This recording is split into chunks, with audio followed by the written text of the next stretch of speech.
a top-rated walking shoe. Save on ladies' walkers from just $39.97. Classic walkers only $49.97. And the Avia Ariel for only $59.97.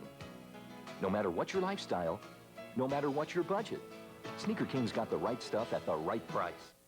Take the Top Copy 10-Minute Copy Your Savings Challenge. Discover how Top Copy outdistances the competition because Top Copy can beat any price, whether you buy, lease, or have a per-copy plan. Plus, you'll get new Top Copy machines, unlimited upgrades, and top service. Take the Top Copy 10-Minute Savings Challenge. By answering a few simple questions, you'll find out how much you can save, whether you buy, lease, or have a per-copy plan. Top companies, top products, top service, top people. Top Copy, because we're more than our name.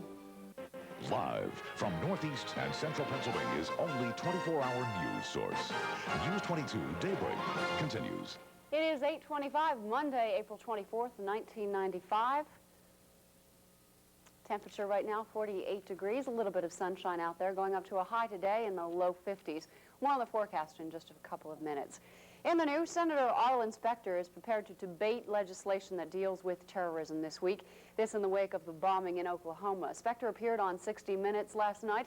He says we need tougher laws against terrorists, and he said current laws hinder the investigation and prosecution of international terrorists. Specter, who chairs the Senate Intelligence Committee, has scheduled a hearing on anti-terrorism legislation this week. Help continues to pour in from all across the country. A team of University of Pittsburgh disaster counselors is among those trying to ease the pain of the Oklahoma tragedy. The members from Pennsylvania are of the Critical Incident Stress Debriefing Unit, and they arrived in Oklahoma City yesterday. They'll help counsel rescue workers and families. A four-alarm fire late last night leaves more than a dozen people homeless in Wilkes-Barre. It took firefighters nearly 3.5 hours to bring the blaze under control. It started in a home at 449 North Pennsylvania Avenue at around 11:30 and quickly spread to a house next door. Cheryl Gibson was home at the time.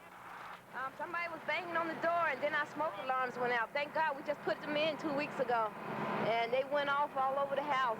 And so we got out. We didn't think it was this bad. We thought it was just a little blaze next door, and they was trying to warn us. We didn't realize it was this bad. Close call for the family. Right. Yeah.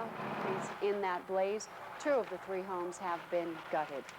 Governor Tom Ridge is about to begin his second 100 days in office. Members of his administration say they're optimistic that the agenda for school choice will win the backing of the legislature. School choice gives parents money to send their children to private schools. Speaking of Ridge's accomplishments so far, he has signed 11 bills from a special legislative session on crime. We'll be right back with a check on the latest traffic conditions and your forecast.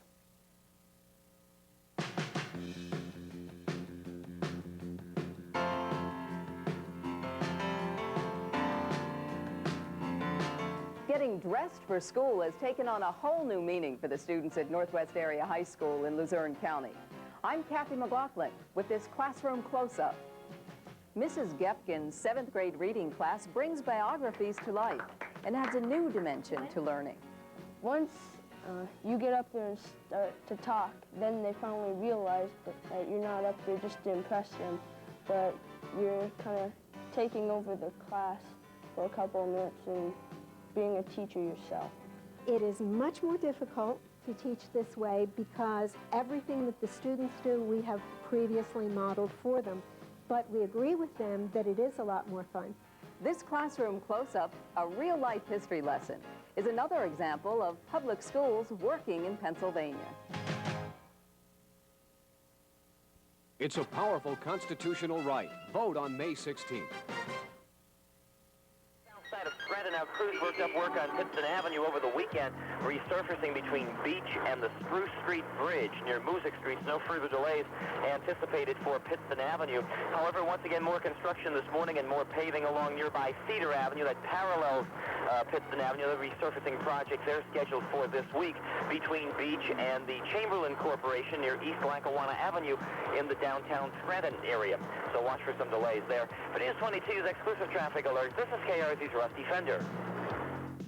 And now time for a check on the forecast. Gary, what's happening? Let's check our forecast map, Joanne, and show you what's going on. 2 areas of low pressure, one down here on the coast, another one out over Wisconsin right now. Both of them trying to head our way, but probably neither one is going to be will have much of an effect on us. We expect overnight this one to pull away from the coast and should take whatever sprinkles are over Pennsylvania with it. This one's not going to move too much over the next 24 hours or so. It'll slide further north, and there is a chance, of course, over the next couple of days that we'll see sprinkles at almost any time between now and actually for most of this week. Here are the sprinkles right now in western Pennsylvania. Some pretty good showers there, and again, mixing with a little bit of snow in the Pittsburgh area this morning. Our forecast, mostly cloudy today and cool, high temperatures struggling to get to 50 across most of the area today. And then for tonight, partly cloudy and quite chilly. Overnight low temperatures falling down into the 30s tonight, and there could very well be some frost in the normally colder areas. Joanne? Thank you, Jerry, and that'll do it for us from here. Coming up on 8:30, more local news in 25 minutes.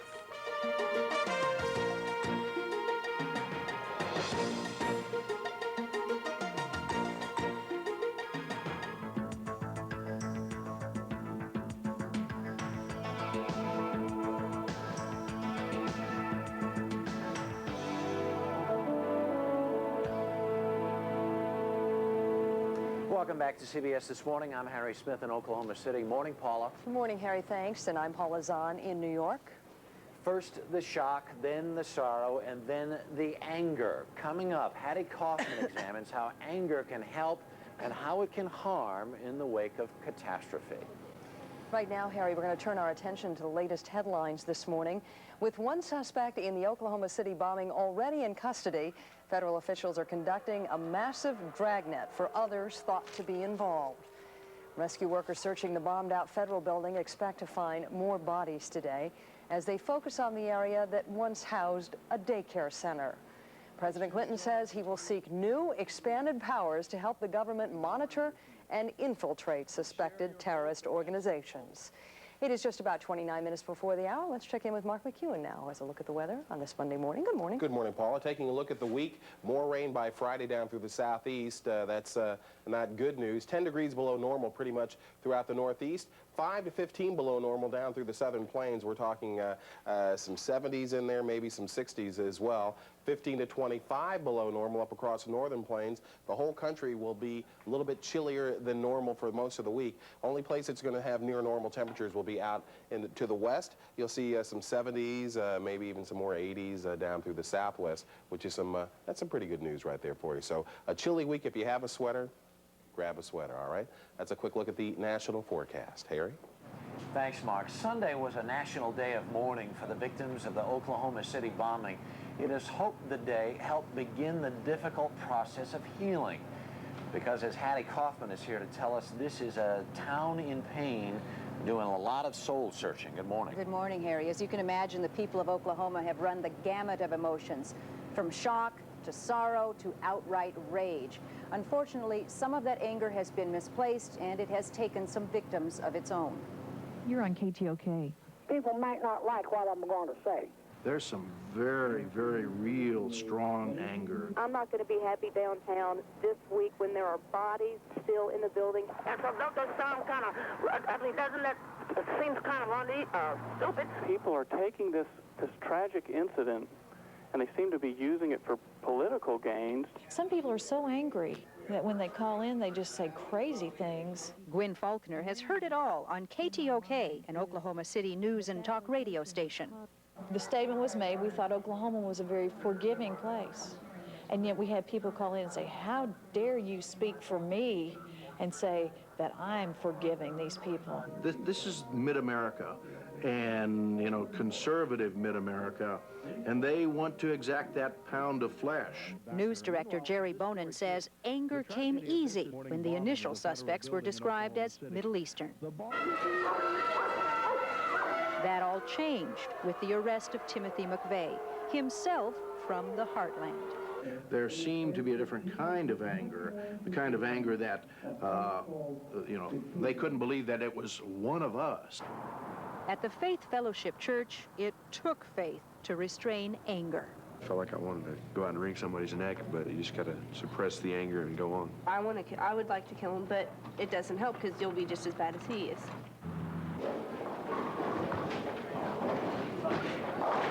Over at the bowling alley on Old Route 66, emotions ran high for vengeance. I say they ought to give them to the family. The victims' families, they ought to just let them have them and do with what they want to do. Shouldn't even have no court over it. One man even laughed off the hostility once directed at Oklahoma's Middle Eastern community. Well, we thought, well, they better be hiding for a while, but, you know, basically the foreign people over in this country. But to the Islamic community here, it's no laughing matter. It's another tragedy. A mosque in Stillwater was shot at. A mosque in Norman was threatened. We received some threatening calls. I would like to go to one, which was like a death threat. It was really, people were terrified. Students didn't go to school. Believe me, in first 24 hours, we were almost confined to our houses. The worst incident occurred here, the home of Haidar El-Saidi. When unknown attackers broke the front window, his pregnant wife thought it was gunfire. She locked herself in the bathroom in panic and soon began to bleed. Eventually, she miscarried. Are you angry at Oklahoma City? Oklahoma? Yes. A lot of people told me, be careful and watch your back, because American people, they are crazy. Ironically, Haidar came here to escape the injustices of his native country, Iraq. A lot of people talking about USA. They said freedom and do whatever you want. And when we came over here, nothing true. He showed us a disturbing picture of his stillborn son, Salam. You won't find his name on the official list of casualties of Wednesday's bombing. Like many others in Oklahoma, Haidar is mourning, but his grief isn't shared. And I was so happy with my life. And after that, I don't know what I'm gonna do next. This is a hard lesson for all Americans, not just the people of Oklahoma City. Arab Americans have donated money, they've given blood to help the bomb blast victims, and in fact, the American Muslim Council has offered a $50,000 reward for information leading to the arrest of the suspects. It's been interesting. Everybody has been gathered around their television sets. Everybody's been gathered around their radios to try to listen. And by and large, most of what I heard on the radio was quite healing. Right. But then there was this other side, and you can't imagine the rage. You can imagine when something like this happens. And now there is a face. Now there's that face of Timothy McVeigh, a person. Before that, there was just this idea, and in fact, the whole community was blamed, the Middle Eastern community. Yeah, good story, Harry. Thanks very, very much. 23 minutes before the hour, we'll have more from Oklahoma City for a while.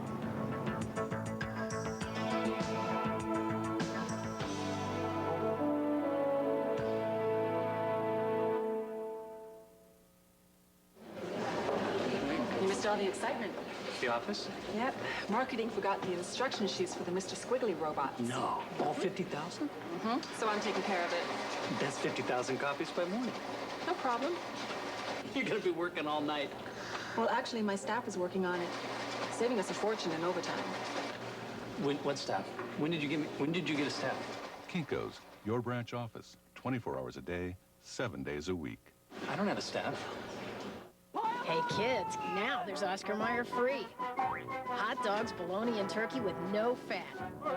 And the taste every kid loves. New Oscar Mayer free brand. Shouldn't all you kids grow up with Oscar Mayer? Ah, very good. You're drinking Carnation Instant Breakfast. You know it has all 19 essential vitamins and minerals. Oh, and Carnation Instant Breakfast has no preservatives or artificial flavors.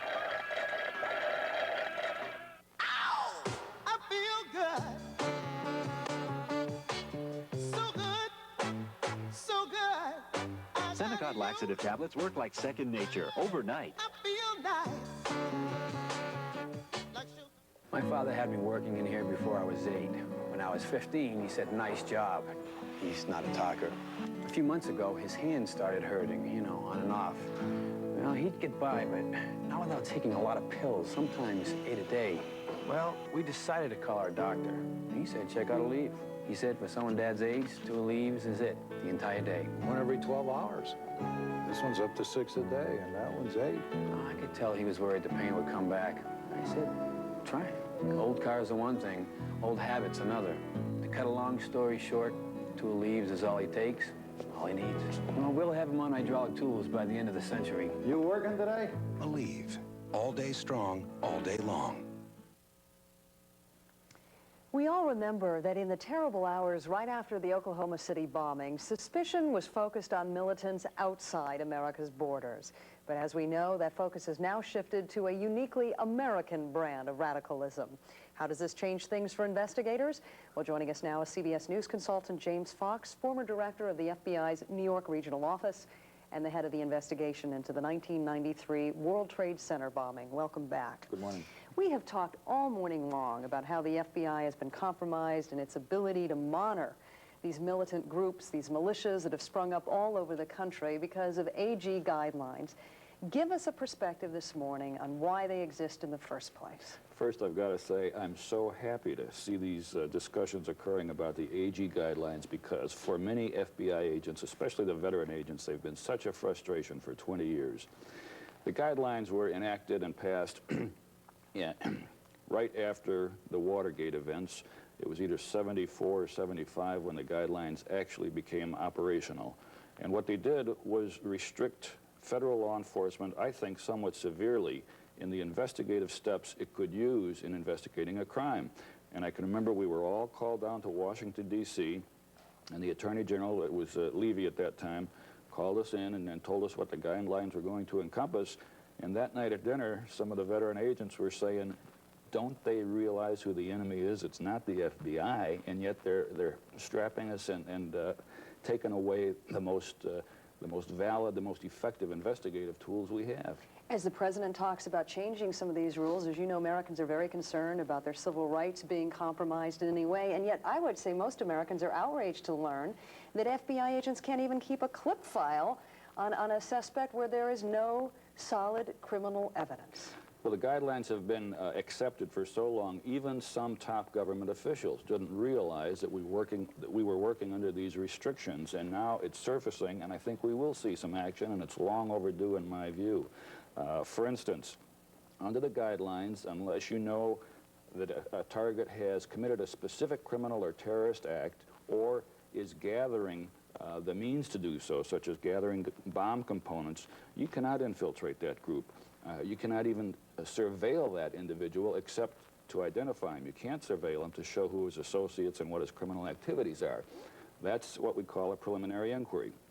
We always try and get these investigations upgraded to a full field investigation where we can use all the tools available to us, and then we can be very effective in monitoring potential criminals and terrorists. Does this help explain why a key Michigan militia member, Cornkey, is able to elude authorities? You had FBI agents crawling all over Michigan all weekend long, and this guy somehow it might help explain it, Paula, and I'm not sure if we